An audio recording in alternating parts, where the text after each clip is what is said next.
Hello and welcome to a new season of the Xpert 11 Road to Glory series.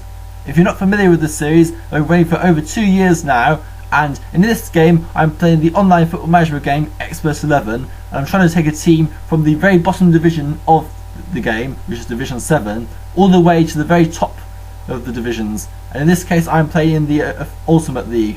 The Ultimate League is one of 16 official leagues in the game, and this is the one that my team has been based in.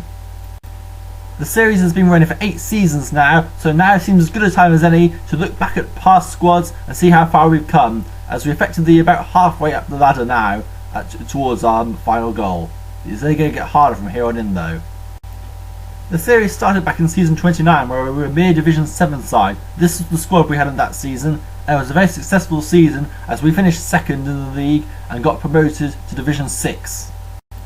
Gavril Gorga was the outstanding player of that season with 8 goals, despite the fact that he was a defender. Our first season in Division 6, however, was a very tough story. We strengthened the squad with 2 new signings in Kyola and Tilby, as well as signing Alvito Roma for the future at the same time, but unfortunately we finished in 6th place after losing some key relegation matches. But it was a good active season, and in the end, the fact that we finished in the relegation places didn't matter, as the side ended up actually staying up automatically due to deleted teams. So we got away a bit with that one there, and probably the luckiest we had along the way. The following season was a dramatic turnaround, helped by the signing of new goalkeeper Gio. We also signed Ray Tataw Eta that season. We managed to finish second in the division behind Real Peeps, and then won promotion with a playoff win against Shanghai FC to get promoted to Division 5 for the first time. Also helped was young 19-year-old Celso Mota was the top scorer in the division that season at such a young age. There'll be more from that where it came from, surely. However, the promotion came too soon, and with bad timing too, as star free kick taker Gavril Gorga retired. We brought in Envenesm as a stopgap to try and replace him, but he wasn't really effective enough, and we were relegated in last place in our first season in Division 5 by miles. We were the whipping boys that season. Notably though, that season we also managed to introduce Ibrahim Qamara and Pierre Of Hesslink to the team, who had gone to become first team regulars in the future. Defenders like Joshua Delia and Eustace Chappell were recruited during that time to add some steel to the defence, as well as Edmund Hansman as a replacement for the retiring Ronaldo Kyola. However, none of them were really enough. On the flip side though, the youths were developing. After relegation, the following season saw us consolidate our place in Division 6, as I felt we weren't quite ready to go and tackle Division 5 after what we'd experienced. We ended up finishing the season in 3rd place, with new free kick taker Glenn Carlson hitting a decent amount of goals. However, we were never really troubling the likes of Spud United and Gorgie Thistle, who were the dominant 2 teams in the division that season. But 3rd place was a reasonable enough position, and Swedish defenders Marcus Agnefjords started getting a lot of X11 nominations for us. He ended up being the most valuable player for us, and it netted us a lot of extra money to buy a new free kick taker, where we would launch our platform for promotion the following season.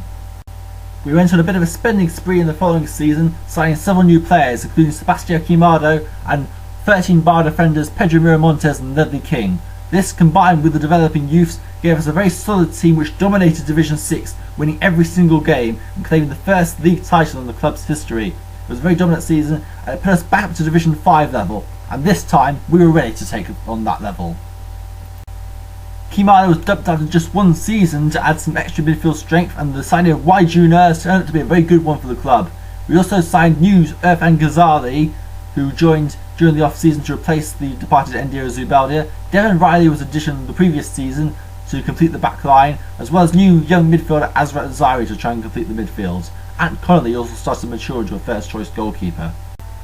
Knights ended up competing for a 2nd successive promotion. However, they lost out on the final day of the season in the playoff match against NK Zagorje and were forced to spend another season in Division 5.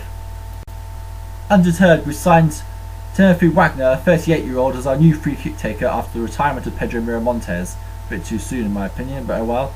Anyway, despite that and the loss of some threat from free kicks, we ended up winning the title after beating P4HFC, our title rivals, on the final day of the season.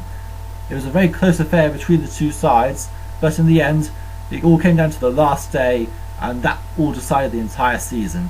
So we've come now to the present day. We are now a Division 4 side for the very first time. You can see where we came from, and you can now see that we are a pretty strong side overall with a lot of 10+ skilled players, with our best player being 25-year-old Pim van der Kruis at 14 bars. He'll be the new captain for the season. With a strong squad at our disposal, it's time to see what our opponents are like. And I have a feeling they're going to be pretty strong. This is going to be our first taste of what Division 4 will look like. So without further ado, let's reveal the cast of Division 4J Season 37. First up, Atletico Madrid, who I may mispronounce as Atletico Madrid for obvious reasons. It's a typo really. But anyway, this team, Atletico Madrid, is a pretty strong side, you can see. It's a 12-bar squad, but with only 13 players, it's also quite a small one, so they're not going to have to do much form training at all. At the time of recording, however, they haven't got particularly good form at the moment, which might backfire, but it shouldn't take too long to get them all into form. There aren't particularly many players at all. They have a very strong side, so they'll be pretty competitive in the games they play, but if they get any injuries, they might be a bit screwed, apart from in midfield where they have a good amount of depth there. Their best midfielder is Teruaki Mitsutani, who's the 13-bar player in midfield, although he's not the outright best player, as Jakob Bim in the back line, a 14-bar defender, is their best player there. You might be seeing a lot of 13 and 14-bar players now in Division 4, just a warning, it's going to be a very tough season ahead. Andrzej Justowiak is the best striker for Atletico, so they are going to probably be relying on him a lot. Possibly play a 4-5-1 formation, although Freddy Montero might make a free throw to make them a bit more unpredictable. So after seeing a Portuguese side, we'll see this division actually quite multicultural. Here we have a Norwegian side, Cornetto FC, managed by Sprek, who's currently ranked 284th in the world. So he's going to be a very difficult game when we eventually play them. His squad is valued at 110 million econ. It is an 11-bar squad with 16 players and average age of 26. They're going to be a tough cookie to crack, I bet. Cornetto FC are probably the league favourites in my opinion. I think they will be one of the teams that will be up there competing for promotion come the end of the season. They only just missed out on the playoffs last season after all. They are one of 3 teams in this division who were in Division 4 last season. Atletico Madrid, by the way, were relegated from Division 3, so they have experience of quite a high level of competition. Cornetto don't have the best of goalkeepers. They've had to buy a new one in Mikhail Chamov, but they do have a very strong outfield selection of players, especially in defensive midfield. 2 14-bar players in Adolfo Picante and Keith Roseblade. 15-bar midfielder Manuel Viedmo is the best midfielder in the division. Retiring Colin Crossland, who will probably still be around despite the fact that he's going to be leaving. Simon Eastwood, a 26-13 midfielder, is also pretty good. Vukoto Gutlakovic in midfield and Zach Pugh make up a pretty menacing looking midfield. Also, they have Chuck Norris in their team. That automatically means they will win the league. Joking aside, I expect this to be a very difficult match. Now, this is a very interesting draw. This is FC Boring, who I assure you are anything but boring. But I should probably also tell you that FC Boring are former Ultimate League champions. They won the title way back in season 17, way before my time, and they still have their title winning manager in charge. This is going to be a very interesting match when we get to that one indeed. Sadly, FC Boring are no longer the team they once were, and have been wallowing around Division 4 level for a few seasons now. We're a weaker team than they've had in the past. But do not underestimate this guy whatsoever. He'll be a tough match for sure. The last member of their title winning squad, Sven Forsell, retired in the off season, so unfortunately none of these players have any links whatsoever to the title winning days, although Joshua Scotto, their first choice keeper, was the reserve keeper during their spell in the top flight, because they got promoted in season 16 and were relegated in season 24. This means they spent about 9 seasons in the Ultimate League top flight. That was a pretty productive run, to be honest, and as a result they have some pretty strong players having used the conveyor belt method to try and keep themselves strong. Recently it's run a bit dry road, the quality of player not quite as good as before. The likes of Tyrone Bywater and Colin Woosley aren't really top flight material whatsoever. Perhaps the likes of Hayden Love, Paolo Della Garza, Vincent Bleasdale, Sven Gunn Schoblom and Hermano Alami can all grow into top flight players one day, but that will probably be a long way off. For now, this is the team we'll be playing this season. Jylland Suckers 2 are our next opponents. The Norwegians have been recently relegated from Division 3, and probably you can sort of see why. They have seemingly sold off some of their best players in favour of a much weaker and younger squad as they look to build up for the future. Their goalkeepers are 21-year-old Tihama Oroz and 18-year-old Tron Gui, who aren't particularly strong at all. The defence is a bit better and should help shield them though, with Fausto Candelas, Kenneth Kempston, Hans-Ari Hermerad and Herman Rasmussen make up a solid, if not spectacular backline. It's a bit similar to ours actually when you think about it. But midfield wise they're also pretty stretched. They're clearly in rebuild mode with Carrie Stenrud, Gino Diana and John Frederick Myvol, the main midfield force, which are a very good midfield force to be fair, but not quite to the standard you would expect of a Division 4 side. These guys look beatable and I think we are capable of beating them. Next up we have Jomo Elite, another new opponent, which is unsurprising considering our promotion. They are another English side though, so after a few Norwegian sides and a Portuguese side, we have another English side.